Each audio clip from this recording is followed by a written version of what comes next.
Morning, guys. So, for the next few weeks in English, we're going to be looking at play scripts, okay? So, we're just going to start today by identifying different play scripts and looking at the features that we use to identify them, okay? So, if you just take a look at this quick example here, we've highlighted some of the features and the layout of this that can help us to quickly identify this as a play script rather than a story or anything else that's written, okay? So just looking at the key at the top, you can see the colours of the different things that make this a play script. For example, the characters are written down the left-hand side in blue, okay? And because we write the characters, we don't use speech marks. You can see up there, no inverted commas are needed. So actually everything that's written in orange is spoken, okay? So we don't use speech marks. You've got the characters in blue. Then just before the speech, you have directions, okay? So you can see in brackets in black, you've got directions for the character. So how they might be acting while they're speaking that, or where they might be standing, okay? So these three are the main things that you have on a play script. The name of the character, just some directions for them in brackets, and then the speech, the words that they need to say. At the top of this play script, you can see, which will be at the start of a scene, just a quick sentence to set the scene in purple. So this one's Alice in Wonderland. The Mad Hatter, Dormouse and Hare are sitting at a table having afternoon tea. So that helps just for you to imagine, or, when you're acting out, you'd be able to set the scene and see where you're sitting or standing. And then you've got stage directions in green, which is something that is happening. Okay, so the thing in purple would be still, that's the scene. And then the thing in green, you can see that it is happening just before the speech begins. Okay, so what we're going to do really quickly is just run through things that are needed for a play script. I'll show you a quick example, and then we could have a go at maybe writing a scene ourselves. Okay, so if you think about the setting, what you need to do when you're writing a play script is you need to have the setting in mind, okay? Because it's one of the things that is described first in your play script. You'll have a small introduction, just like this one here, where we write at the top, a small introduction about where the scene takes place, okay? Some play scripts do have a narrator, which would be somebody that would talk about what's happening. But we're not going to be looking at that today. We're just going to be looking at maybe writing a sentence that describes where the scene is. Okay, so that's the setting, and that needs to be decided before. That's one of the first things.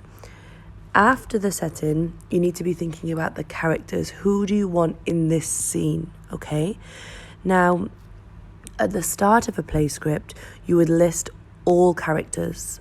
Okay, so you would list the name and what character that they play. But in each scene, you would only need the characters that are going to be in that scene. Okay, so when we start writing our play script, like I said, you'll write the character's name, and then you'll write a short description of each character. So maybe if they're a doctor or something like this, you would just write that in the top so that people are aware what each character is playing, okay? It helps to keep the number of main characters quite small, just to avoid confusion, okay? Maybe 4 or 5, and then you can have smaller characters that come in throughout the play script. It does help to give the characters some distinctive features, things that are easily you can easily identify them with, okay? And before you start writing your play script, the best thing to have is the story in your mind, okay? So later on in the week, when we begin, or maybe next week when we begin to write our own play scripts, we will have planned the story already. Whether we write the story or use it in like a bubble diagram, we will already have the different scenes and what we want people to be saying and the characters in mind before we start writing the play script. Okay, so as you saw from the first one, you can tell just by looking at this, even though we're looking at different features, you can tell by looking at this play script that it is not a story, okay, just from the layout. So after looking at settings, characters and the story, you need to focus on the layout, okay? So you could see from the other one that there's a short line at the top just explaining the scene. Each time somebody speaks, we will be starting a new line, okay? The name of the speaker goes in the left-hand margin. So if you can imagine you're writing this in your English book with your margin down the left side, you would put the speaker in the margin, okay? Then you'd put a colon, which is your 2 dots, and then you'd write what exact words they are saying, okay? You wouldn't need to write said Peter, okay? Because you've written Peter in the margin, we know that it's him speaking. So the words that are written after are spoken words. Now, if there's words in brackets, these are not spoken, okay? They're giving the character directions of what they need to be doing, okay? So opening the door to let the king in, he knows that as he's speaking or saying those words, he would need to be opening the door, okay? So it's just giving them a little bit of direction. If you look at this example, this is just the story of Little Red Riding Hood. Hopefully you guys all know it. You can see that they've listed the characters first. Mother, Red Riding Hood, Grandma, Wolf, and Woodcutter, okay? So just like I said, they've put a short description, a brief description of what each character is and how they would play their role, okay? So Mother is a fussy young lady wearing an apron. Red Riding Hood is a little girl. She wears a red cloak with a hood. She's kind and helpful, okay? So just pause the video a second and have a think about what you could write for the wolf and the woodcutter.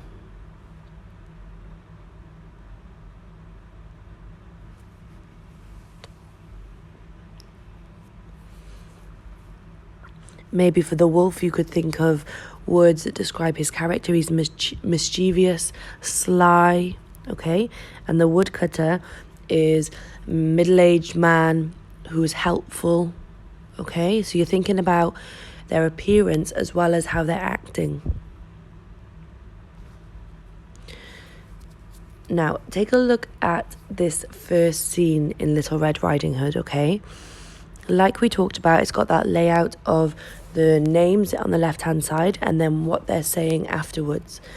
It's also got the directions in brackets, okay? Remember, we don't say the directions, that's just for the character to be able to act. So this is scene 1 of Little Red Riding Hood, and it begins in the kitchen. So at the top, you've got the directions to set the scene. In the kitchen, Mother packing a basket on the kitchen table whilst Red Riding Hood puts on her cape. Okay, so that's setting the scene. We know exactly what the scene would look like if we were going to act it out. And then you've got the script that people would use to learn their lines. Okay, so who's speaking first? So Mother speaks first and she says firmly. You don't need to say the word firmly, but that's just describing how she's saying it.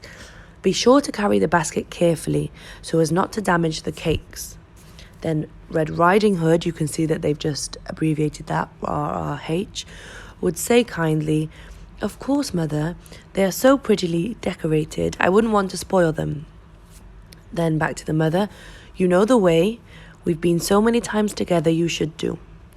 Okay, so notice here, no speech marks. The words spoken are written just after the character, so we know who's speaking. We don't need to say said or anything like that. Okay, so we've got Little Red Riding Hood and her mother in the kitchen. And then Red Riding Hood is explaining to her mother that she knows the way. She's on her way to Grandma's house, okay? So I think everybody knows the story of Little Red Riding Hood.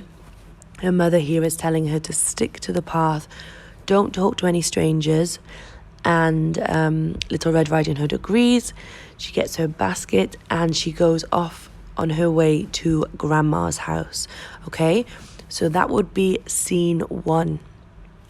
Now, what I want you to do today, just as an introduction to play scripts, is look at writing scene 2. Okay, now it doesn't need to be long. It can just be like this, just a few lines. And Red Riding Hood is making her way into the forest, and she's on her way to Grandma's house, and then she sees some pretty flowers and goes off path a little bit and meets the wolf. Okay, so I want you guys to just write scene 2 of Little Red Riding Hood, where she's in the forest, meets the wolf, so she has that dialogue, that conversation with the wolf. Okay, so follow exactly the same format as scene 1. Start with setting the scene at the top. You've got the characters written down the left, so make sure that you're writing who's speaking. And before they speak, maybe in brackets, put how they're saying something or what they're doing when they're saying it. Okay, so follow the same format as scene 1. Have the title, scene 2. A few sentences which just help to set the scene, and then you can begin your dialogue of your script, making sure to write your directions in brackets. Okay, so it shouldn't take too long. Just make sure you're following the same layout as scene 1. I'll also upload just a quick checklist for you, just to make sure that you're including the things that you need to. Okay, perfect. I look forward to seeing these today.